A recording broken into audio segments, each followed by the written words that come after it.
আসসালামু আলাইকুম, welcome back my channel. Cooking হাউজের আজকের আয়োজনে আপনাদের জন্য থাকছে ধুন্দুল এবং ডিম দিয়ে অসম্ভব রকমের টেস্টি এবং মজাদার একটি ভর্তার রেসিপি। বাটাবাটির ঝামেলা ছাড়াই খুব সহজেই এই ভর্তাটি তৈরি করে নেওয়া যায়, আর সাদা ভাত দিয়ে খেতে জাস্ট অসাধারণ। ধুন্দুলের ভর্তা তৈরি করার জন্য অবশ্যই কচি দেখে ধুন্দুল নিতে হবে। আমি এখানে মিডিয়াম সাইজের 4টা কচি দেখে ধুন্দুল নিয়েছি। এখন ধুন্দুলের উপরে যে পাতলা খোসাটা আছে, খোসাটা ফেলে আমি ধুন্দুলগুলোকে গোল চাকচাক করে কেটে নেব। ধুন্দুলের উপরের পাতলা খোসাটা ফেলে দিয়ে আমি ধুন্দুলগুলো খুব ভালো মতো ধুয়ে তারপরে এভাবে গোল চাকচাক করে কেটে নিয়েছি। আর একটু পাতলা করে কেটে নিয়েছি, এটা আপনাদের পছন্দ মতো করে কেটে নিতে পারেন। তবে এরকম একটু পাতলা করে কেটে নিলে এই ধুন্দুলগুলো তাড়াতাড়ি সেদ্ধ হয়ে যাবে। চুলায় একটা প্যান বসিয়ে দিয়েছি। এখন প্যানের মধ্যে কেটে রাখা ধুন্দুলগুলো দিয়ে দেব, আর দিয়ে দেব খুবই সামান্য পরিমাণ লবণ, আর কিছুটা তেল দিয়ে দেব। এখানে তেল না দিলেও হয়, তবে তেলটা দিলে প্যানে আর ধুন্দুলটা লেগে যাবে না। এখন খুব ভালোভাবে নেড়ে চেড়ে আমি ধুন্দুলটা জাল দিয়ে সেদ্ধ করে নেব। তবে এখানে ধুন্দুল সেদ্ধ করতে কিন্তু কোনো পানি দেওয়া লাগবে না। ধুন্দুল থেকে যে পানিটা বের হবে ওই পানিতেই ধুন্দুলটা ভালো মতো সেদ্ধ হয়ে যাবে। চুলার আঁচটাকে মিডিয়ামে রেখে আমি ধুন্দুলগুলো খুব ভালোভাবে নেড়ে চেড়ে সেদ্ধ করে নেব।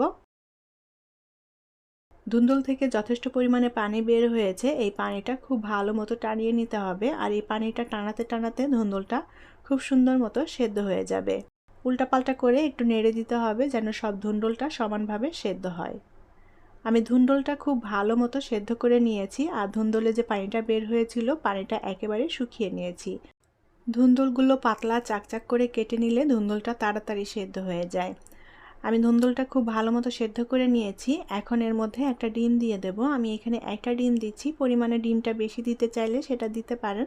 তবে আমি যে পরিমাণে ধুন্দুল নিয়েছি এখানে একটা ডিমেই যথেষ্ট। এখন ডিমটা একটু ঝুরঝুরা করে নেব। ধুন্দুলের সাথে ডিমটা কিন্তু সেদ্ধ করেও ভর্তা করা যায়, সেদ্ধ করে ভর্তা করলেও খেতে ভালো লাগে। আবার এভাবে ডিমটা ঝুরঝুরা করে তারপরে ধুন্দুলের সাথে মিলিয়ে ভর্তা করলে এটাও খেতে খুবই টেস্টি হয়। ডিমটা আমি ভালো মতো ঝুরঝুরা করে নিয়েছি। এখন ধুন্দুলের সাথে ভালো করে মিশিয়ে নেব। চুলার আঁচটা এই পর্যায়ে অল্প রাখতে হবে, তা না হলে পুড়ে যেতে পারে। ধুন্দুলটা অলরেডি সেদ্ধ হয়ে গিয়েছে, আর এর মধ্যে কোনো পানি নেই, একেবারে শুকনো হয়ে গিয়েছে। তাই চুলার আঁচটা অল্প রেখে 2 মিনিটের মতো ডিম এবং ধুন্দুল একসাথে ভালোভাবে নেড়ে চেড়ে জাল করে নিতে হবে। ডিম আর ধুন্দুল একসাথে ভালো করে মিশিয়ে নিয়েছি। এখন এটা প্যান থেকে নামিয়ে একটু ঠান্ডা করে নেব। এখন ভর্তাটা তৈরি করে নেব। তার জন্য আমি এখানে কিছু পেঁয়াজ কুচি নিয়েছি। পেঁয়াজের পরিমাণটা কমিয়ে অথবা বাড়িয়ে দিতে পারেন আপনাদের পছন্দ মতো। এখন এর মধ্যে সামান্য পরিমাণ লবণ নিয়ে নেব।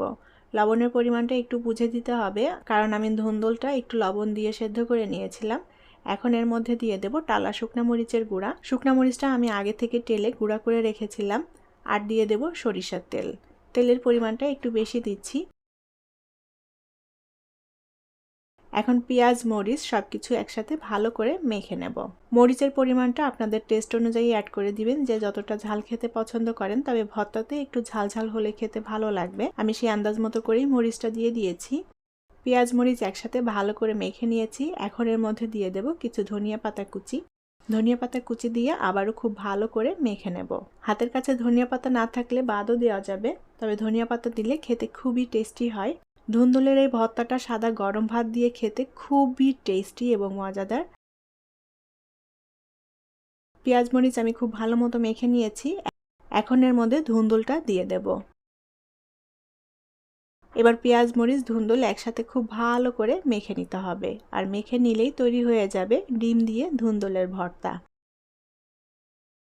ডিম দিয়ে এই ধুন্দুলের ভর্তাটা সাদা গরম ভাত দিয়ে খেতে জাস্ট অসাধারণ। যারা এখনও এভাবে এই ধুন্দুলের ভর্তাটা ট্রাই করেননি তারা অবশ্যই একবার ট্রাই করে দেখবেন, খুবই ভালো লাগবে। আর এটা বারবারই খেতে চাইবেন, এতটা মজার হয় খেতে। তা আমি খুব ভালো করে ভর্তাটা মেখে নিয়েছি। এখন ভর্তাটা আমি গরম ভাতের সাথে পরিবেশন করব। তৈরি হয়ে গেল দারুণ মজাদার এবং টেস্টি ডিম দিয়ে ধুন্দুল ভর্তা। আশা করি আমার আজকের রেসিপি আপনাদের কাছে ভালো লেগেছে। আর আমার রেসিপিটি যদি ভালো লেগে থাকে তাহলে প্লিজ ভিডিওটি শেয়ার করবেন। আর এরকমই সব মজার এবং নিত্য নতুন রেসিপি পেতে চ্যানেলটি সাবস্ক্রাইব করার অনুরোধ রইল। ভালো থাকবেন সবাই। পরবর্তী রেসিপি দেখার আমন্ত্রণ জানিয়ে আজকের মতো বিদায় নিচ্ছি। আল্লাহ হাফেজ।